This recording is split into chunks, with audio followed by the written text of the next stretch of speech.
People are already experiencing the deconstruction of the Western Christian ethos, let's say, and that was kind of the final nail in the coffin when people started to really, search for something more. Yeah, if you, I don't know how old you are. I'm going to be 37 this year, but I kind of grew up in that era of like peak CCM music, Mm-hmm. and if you look back and you check in on these people who were, these bands, a lot of them aren't Christian anymore. Mm-hmm. A lot of them deconstructed. Some of them they're atheist. Some of them are homosexuals, practicing. Uh, just all kinds of rejection of any notion, or they've embraced an extremely liberal version of Protestantism. And on one in one regard, I can't. How can I blame them? A lot Right. of them don't know. They don't know about Orthodoxy. They don't know about. They just don't know about Christ. Right.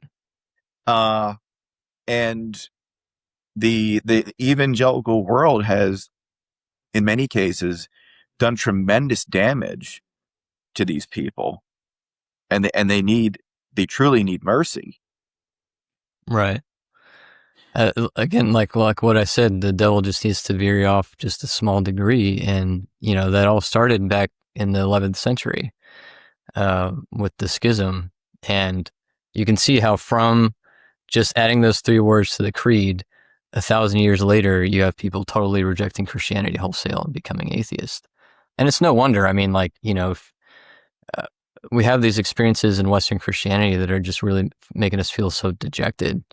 And not to say that there's no beauty in it, and there's not any capacity for people to find some level of truth and comfort and joy and peace in these churches, but for the most part, it's not theologically, it's not spiritually coherent.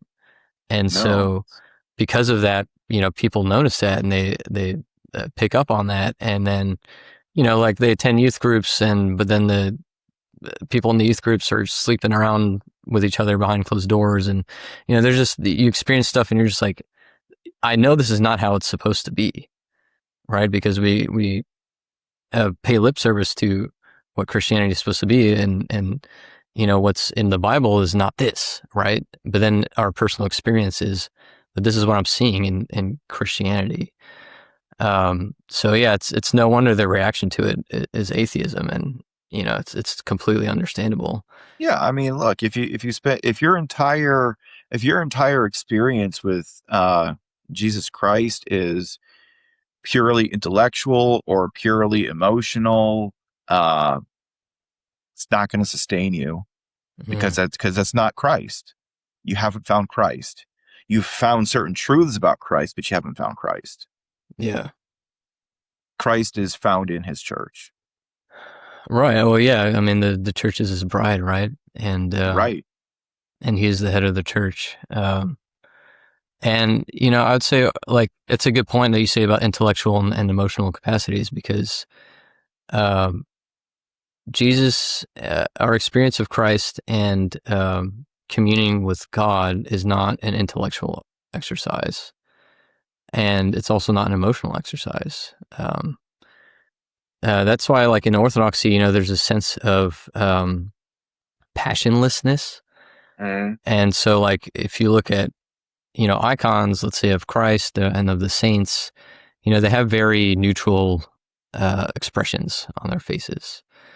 And versus like Roman Catholicism, there's a lot of emotion that's expressed in the iconography.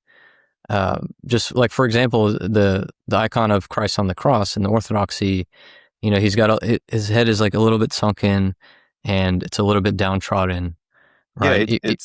Even though he's experiencing unimaginable pain, right? But then in the Roman Catholic version, it's like, his mouth is open and he's looking up in the sky, and you can see blood coming down his face. It's a lot more passionate.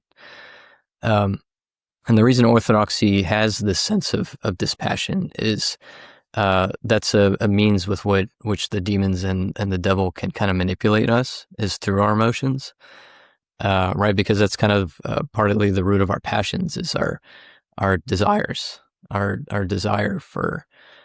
You could say the seven deadly sins are rooted in some kind of desire.